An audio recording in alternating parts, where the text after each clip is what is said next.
Mr. Ambassador, no conversation about American politics can take place at the moment without referencing the debate earlier this week. Over here, we call it a punch-up.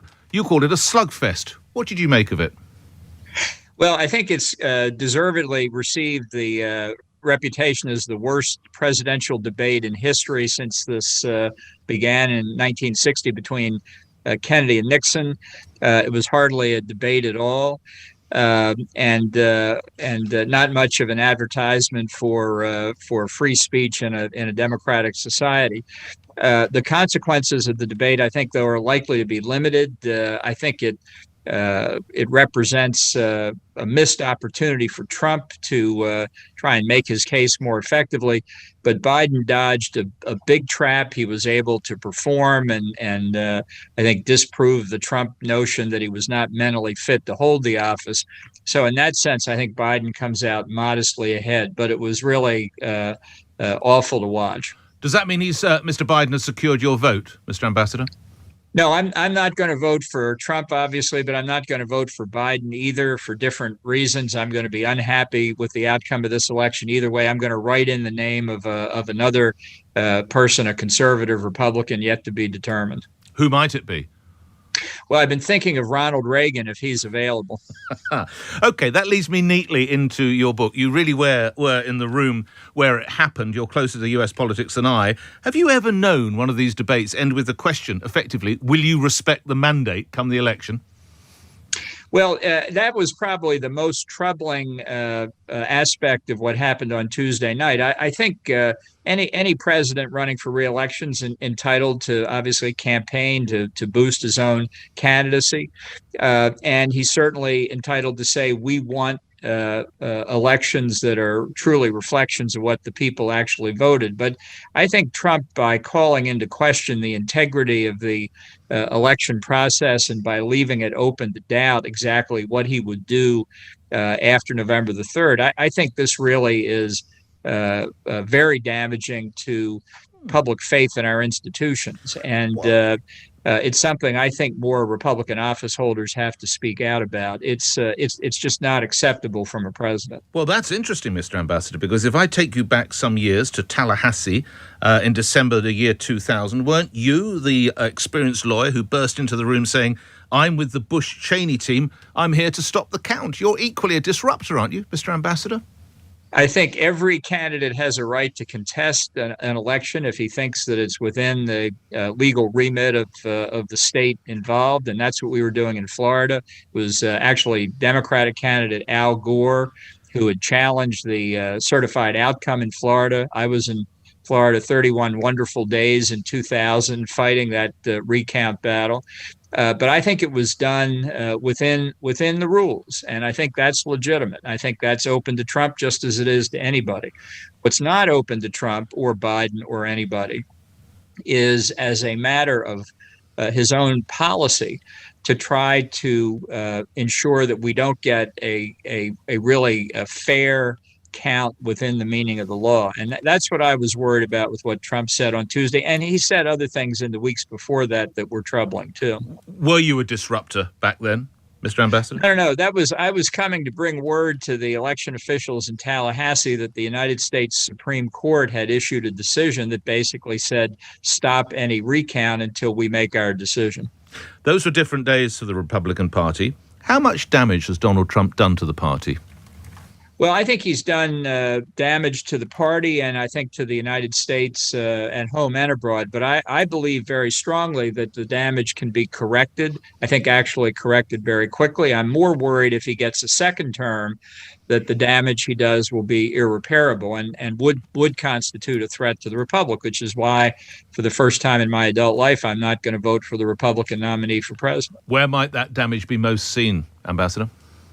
Well, I think to the party as a whole, he's managed to torque the party around his personality. It used to be in American politics, and it will be again when Trump leaves the scene, that people have views and they look for the candidate that most comprehensively reflects their views. Under Trump, it's whether you agree with Trump or not, no matter that Trump himself doesn't have a philosophy or even follow lines of policy.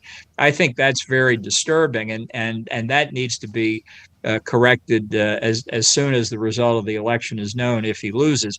Internationally, I think people also have to see him as an anomaly. He doesn't reflect the body politic in the United States, and people need to understand that, which is to say, in some respects, hold your breath. We'll be back. If it's Joe Biden, I'm sure on January the 21st, the day after his inauguration, I will be criticizing his foreign policy. But at least he will have a policy, and it will be within the normal ambit of Republican versus Democratic debate, unlike Trump. In reading your background, and it is considerable, you're referred to as a dynamic American conservative. Is Donald Trump a conservative? He's nowhere close to a conservative. Now, let me be clear. He's not a liberal either in American terms. He's Trump. And his decisions do not play out along a policy or philosophical line. They are animated, as I do explain in my book, in the national security space, as seen largely through the prism of their domestic political implications. And it's one reason I worry about a second Trump term. With the guardrail of his reelection behind him, the political consequences in the U.S. will be much less significant, which means he's even less predictable in what he will do in a second term. Why did you serve under him? Because I felt, based on conversations I had had with him before I took the job, the fact that he had watched me on Fox News for over 10 years, which meant he, at least in my view, must mean he understood what my thinking was, that I would find someone who had been affected by the gravity of the responsibility of the presidency, and molded to a certain extent by those responsibilities. I didn't find that. Perhaps I was naive to think that I would, but I thought it was an opportunity to serve the country as I had before, and I took it willingly. When was the moment, Mr. Ambassador, you thought, holy moly, this is going to be a bumpy ride? What did he say or do? Well, I think in the first week I was there, we faced the response to the Assad regime's use in Syria of chemical weapons against its own population. And in a week of decision making, we decided to retaliate, joined by Britain and France. But it was not what I would call anything like decision making as I had experienced under previous Republican presidents I'd served. And that worried me enormously, because I don't think we necessarily made the right decision. And I could see that the process we had followed, as I described it later in the book, was like living inside a pinball machine.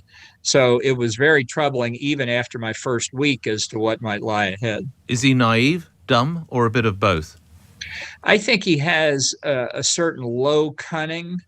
I think it's focused on his own reelection prospects, to be sure. And so after November the 3rd, if he wins, there's no telling what it'll be focused on. He operates on the basis of instinct. He operates on his appreciation of the personalities he's dealing with. He doesn't operate on the basis of facts, research, or analysis in any conventionally understood meaning of those terms. So it's unlike any other president that we've ever had of whatever political persuasion. Should he have been impeached? Look, I think there were grounds on which to impeach him, but I think the way the Democrats handled the process drove it into a partisan confrontation right from the outset, and meant just arithmetically there was no possible way that they would get 2/3 of the Senate to vote to convict and remove him from office. The only American experience that's even come close to a successful impeachment was Richard Nixon, who actually, of course, resigned before the Senate could act. But where we saw Democrats reach out to Republicans and build the consensus on a bipartisan basis that ultimately even Nixon could see meant that his conviction was inevitable. The Democrats didn't want to do that. It didn't fit with their plans. I think it's one of the worst political mistakes of American history. By having the Senate acquit Trump, those who advocated his impeachment achieved exactly the opposite result from what they wanted. They did not deter Trump from conduct, as in Ukraine, that they were concerned about. They emboldened him. Come November, he wins. Does he survive another term? Well, I think it's very hard to say. I think his decision making is so erratic, so consumed by what benefits Donald Trump, that the future is very hard to forecast. Much depends, I think, on whether Republicans hold control of the Senate, which we now hold by a narrow majority. That's really my main focus between now and November 3rd. I think control of the Senate is, in some respects, many respects, more important than who wins the presidency. And control of the Senate's very much in play. So in a worst case scenario, you could have Trump as president, but two Democratic majorities in the House and the Senate. Even if Biden is elected, as long as Republicans hold the Senate, there's an effective check on him and even worse, the left wing of the Democratic Party. So I look to the Senate. I think that's really the most important election at this point. Noting in your book that the president, expressed surprise when it was revealed that the United Kingdom is a nuclear power, Mr. Ambassador, what were his views of the UK, of Theresa May and of Boris Johnson? Well, he didn't like Theresa May, and if I may say so, I think the feeling was mutual. And part of the difficulty that Trump has is he sees no difference between the personal relationship he has with a foreign leader and the actual bilateral relations between the two nations involved. Now, I'm not trying to discount the importance of personal relations in international affairs, especially at senior levels, but obviously it's not the same thing that he gets along with Vladimir Putin, what the relations between the U.S. and Russia are. I think his relations with Boris Johnson were better. I think Boris learned from the experience that he inherited, and he showed he was able to grit his teeth and put up with Trump, much like Shinzo Abe of Japan did. I think what's critical between the U.S. and the U.K., regardless of who wins our election, is a comprehensive trade agreement as soon as possible.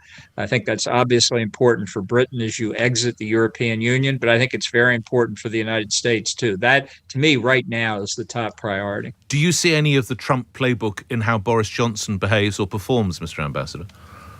No, I think it's completely different. I think every politician adjusts to his own circumstances, but I hope I don't get him in trouble when I say I think Boris Johnson really is a conservative, and I don't think Trump is, and I think therein lies all the difference. I think he'd probably be delighted to hear you're conservative. We touched. He'd be nervous if you'd not said it. Actually, in truth, how did possibly Mrs. May's disapproval of the president manifest itself?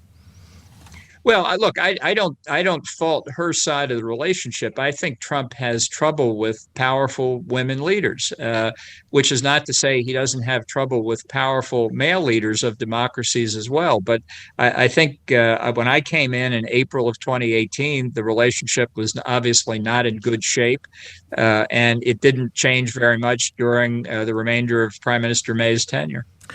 We touched briefly on the debate and the extraordinary question about whether he would observe the outcome. I've also got to ask you how you reacted when the president refused to condemn white supremacists in that debate. Well, look, this is a problem that he has. I think it was a mistake on his part. He, in many respects, is running a campaign from 1968, but he's not running Richard Nixon's campaign. He's running George Wallace's campaign. Wallace got, I think, 15 or 16% of the vote. Now Trump will get more than that, but I don't think it's the right way to win. I think he's missed a lot of opportunities, but he has a campaign strategy in mind. He's running the campaign. This is totally about Donald Trump, as is almost everything in his life, because that's the way he is, and he'll get the outcome he deserves, I hope. Okay, I've got last minute with you. Is he a racist? Is he a fascist, Mr. Ambassador? I think no. I haven't seen evidence of either of that, and certainly it would require having the ability to string coherent thoughts together about politics, which he just doesn't do. Finally, you're broadcasting wherever you will be on the night of the election, and the news comes through. It's a hold. We have a two-term president. Trump is successful. The first thought that goes through your mind? I think this is deep trouble for America, and my hopes and prayers will be that Republicans continue to control the Senate to act as a restraint. Thanks for your time, John. Good luck to you. Thank you very much. Thanks for having me.